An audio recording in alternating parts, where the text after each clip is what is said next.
Bonjour la belle diaspora, j'espère que vous allez bien mes belles.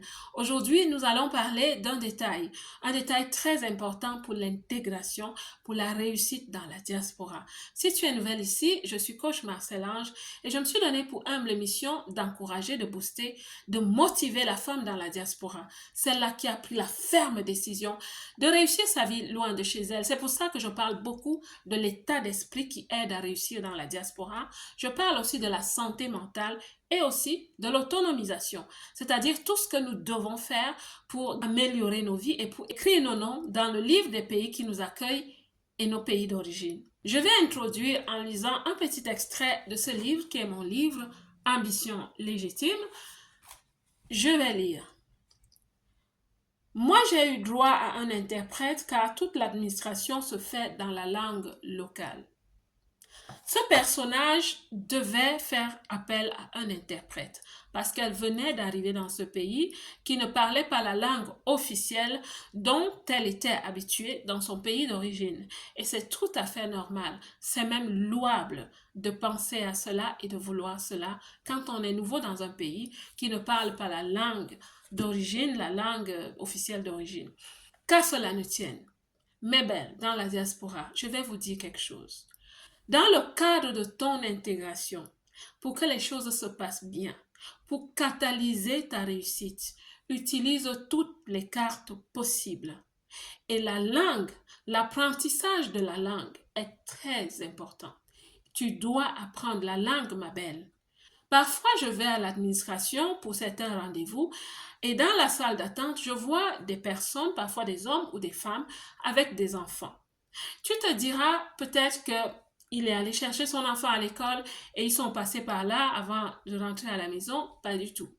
Généralement, ces enfants sont des interprètes. Je ne suis pas en train de juger. Je suis simplement en train de dire que il y a des responsabilités qu'on ne donne peut-être pas aux enfants à bas âge. Et que nous, en tant qu'adultes, nous devons faire un effort pour utiliser sincèrement tous les outils à notre disposition. Généralement, les pays qui nous accueillent, surtout en Occident, généralement, tous ces pays sont dotés des systèmes qui nous aident à apprendre la langue. Savez-vous qu'il y a des femmes dans la diaspora qui disent qu'elles n'apprendront jamais la langue pour certaines raisons qui peuvent vraiment vous effrayer? Il y a des femmes qui disent que ces gens, ils sont venus dans nos pays, ils nous ont tout pris et aujourd'hui je viens dans leur pays, dois-je apprendre leur langue? J'avoue que non, je ne juge pas, non, je ne me moque pas, mais généralement, j'essaie de leur dire, ma belle, c'est dans ton avantage d'apprendre la langue étrangère du pays qui t'accueille. Pourquoi? Parce qu'il y a un niveau de respectabilité que tu te crées. Il y a un niveau d'appréciation. Et il y a un niveau d'acceptation que tu vas engendrer quand tu parles la langue du territoire. Souvent, on dit, on ne nous accepte pas, on ne nous accueille pas bien. Mais quand l'autre voit que tu ne fais pas beaucoup d'efforts, je t'assure qu'il ne se donne pas aussi beaucoup d'efforts pour t'ouvrir des portes. C'est comme ça que ça fonctionne. Donc, je m'arrête dans cette vidéo, dans cette petite vidéo pour dire, ma belle, apprends la langue, utilise tous les outils, mets tout de ton côté. Sois la femme qui accepte le changement. Quand tu es arrivé dans le pays qui t'accueille, habille-toi du changement. On parle aussi de l'adaptation. Si tu souhaites vraiment t'adapter, si tu souhaites vraiment t'intégrer, tu dois embrasser le changement. Tu dois commencer à gérer ta vie par le changement. Le changement, c'est quoi? C'est simplement de dire à ton cerveau, nous allons apprendre cette langue. Même au niveau basique, tu vas apprendre cette langue.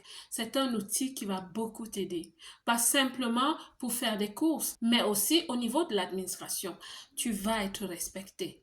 Et je t'assure qu'il y a des portes qu'on ne va pas t'ouvrir si tu n'as pas fait des études de langue. Il y a des femmes qui fuient carrément. Elles ne veulent pas faire des études de langue. C'est important pour toi d'apprendre la langue de ce pays qui t'accueille. Ça t'ajoute énormément de la valeur et ça te permet après d'ajouter énormément de valeur et de laisser tes enfants grandir de façon saine, de façon naturelle. Je ne suis pas en train de juger, je suis juste en train de donner un conseil. Essayons de nous étendre. Essayons franchement de nous pousser. Ça va durer le temps où c'est un peu douloureux parce que c'est pas facile. Il y a des langues qui ne sont pas faciles à apprendre. J'ai dû apprendre le néerlandais, qui ne ressemblait à aucune langue que je parlais avant. Ce n'est vraiment pas dans la même racine que la langue française ou la langue anglaise, je vous assure. Et au lycée, j'ai fait l'espagnol. Parce que j'ai fait une série A, j'ai fait plutôt l'espagnol, même pas l'allemand. Parce que si j'avais fait l'allemand, ça m'aurait peut-être un peu aidé. Mais je vous assure, ça n'a pas été facile. Je n'ai pas envie de commencer ici. Ça n'a pas été évident. Mais je savais qu'après ce dos d'âne, je vais m'en sortir et mon chemin sera un peu plus fluide. Et il a été. La belle diaspora, je m'arrêtais ce samedi pour cette petite motivation. Que Dieu vous bénisse et moi, je vous aime.